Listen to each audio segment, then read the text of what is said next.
देखिए, ज़ाहिर-सी बात है, राजनीति अपने आप में कह सकते हैं बहुत चिकनी डगर होती है और वहाँ पर आपको बड़ा सँभल के चलना पड़ता है। मध्य प्रदेश में अगर आप देखें तो उस समय के कमलनाथ जो सीएम के उम्मीदवार थे कांग्रेस पार्टी की तरफ से, उनसे जब पूछा गया कि भई क्या अखिलेश यादव आपके साथ आना चाहते हैं, क्या आप उनको लेकर आएँगे? उन्होंने कहा कि मैं नहीं जानता कौन अखिलेश है, कौन वखिलेश है, इस तरह की बात वो कहते हुए नज़र आए। वही कुछ अब मुझे लगता है अखिलेश यादव भी करते हुए नज़र आते हैं, क्योंकि आप देखें कि लगातार ओवैसी बात कर रहे थे कि भई हमें कम से कम 5 सीट आप दीजिए। उसके पीछे तर्क ये था कि हमेशा ये बात कही जाती है कि जहाँ पर भी सपा मजबूत होती है ओवैसी वहाँ पर अपना प्रत्याशी उतार देते हैं, और यही वजह है कि ओवैसी को लगातार बीजेपी की बी टीम कहा जाता है। उन्होंने कहा कि भाई आप मुझे बी टीम कहते हैं तो मैं आप ही के साथ आ जाता हूँ, बेहतर होगा कि आप मुझे 2-4 सीटें दें ताकि मैं भी आपके साथ मिलकर चुनाव लड़ सकूँ। लेकिन समाजवादी पार्टी इसके ऊपर बात करना तो दूर, इस बात पर गौर भी नहीं करती। इसके बाद आज़ाद को आपने देखा लगातार वो अखिलेश यादव के साथ बने रहते हैं, और ये भी कहा जाता है कि नगीना की जो सीट है वो उनके लिए रिजर्व कर दी गई है गठबंधन की तरफ से। लेकिन जैसे ही अनाउंसमेंट होता है और जैसे ही नाम निकल कर आता है मनोज कुमार का सपा की तरफ से, तो ये बात मान ली जाती है कि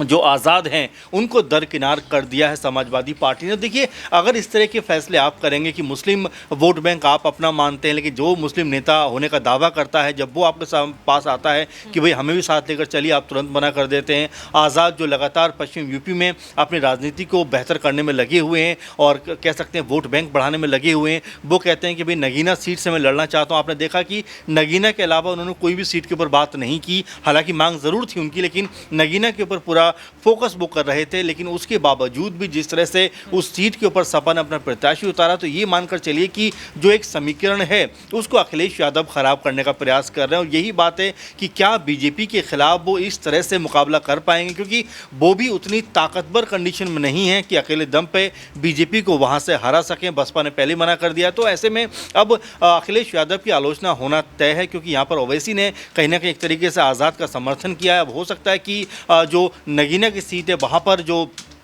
ओवैसी हैं ये आज़ाद का समर्थन करते हुए नज़र आ जाएं, क्योंकि यहाँ पर 3 लाख के आसपास जो दलित वोट बैंक है, 6 लाख यहाँ पर मुस्लिम मतदाता भी हैं। तो ऐसे में ये आंकड़ा जो है 9 लाख के आसपास पहुँचता है प्रज्ञा जी। और अगर यहाँ पर ये समीकरण फिट बैठा तो आज़ाद को हराना यहाँ से हर किसी के लिए नामुमकिन हो जाएगा, क्योंकि बसपा ने भी अभी तक वहाँ से कोई प्रत्याशी नहीं उतारा। इसी से जुड़ा अगला सवाल रहेगा, क्या लग रहा है कि AIMIM के बाद अब BSP भी आज़ाद को समर्थन देते हुए नजर आ सकती है? जी, देखिए, जाहिर बात है,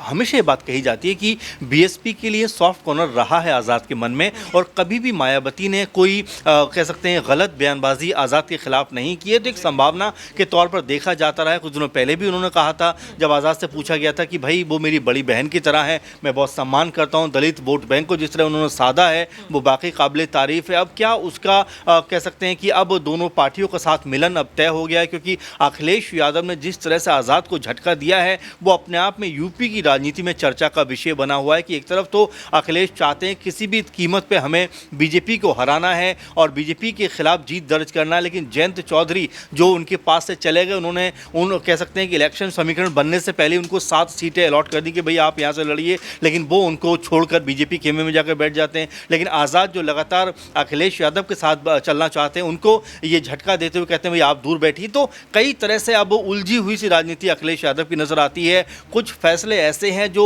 उनकी जो समझ है राजनीति की उसके ऊपर सवाल खड़े करते हैं कि आखिर जो आज़ाद आपके साथ चलना चाहते हैं, जो वैसे आपके साथ चलना चाहते हैं, उनको तो आप जो पूरी तरह दरकिनार कर देते हो, लेकिन जो लोग आपसे दूर जाना चाहते हैं उनके लिए आप पहले से पहले ही सीटों की कह सकते हैं बंदोबस्त कर देते हो। तो ऐसे में अब अखिलेश यादव के ऊपर कई तरह के सवाल हैं। अब कांग्रेस पार्टी के इसमें कोई पहल करे, क्योंकि अभी भी प्रियंका गांधी के मन में आज़ाद के लिए एक सॉफ्ट कॉर्नर तो है। आपने देखा कि आज़ाद ने कुछ दिनों पहले ही कहा था कि वो मेरी बड़ी बहन की तरह है और मैं राजनीति बिल्कुल भी नहीं करना चाहता हूं, मेरा रिलेशन उनसे बहुत अच्छा है। तो इस तरह की बातें हैं कि क्या अब प्रियंका गांधी कह सकते हैं कि अखिलेश के फैसले के ऊपर कोई बड़ा जो मीटिंग करके कोई फेरबदल करवाने का प्रयास कर पाती हैं, क्योंकि आज़ाद का साथ होना मेरे ख्याल से इंडी गठबंधन के लिए बहुत ज़रूरी है।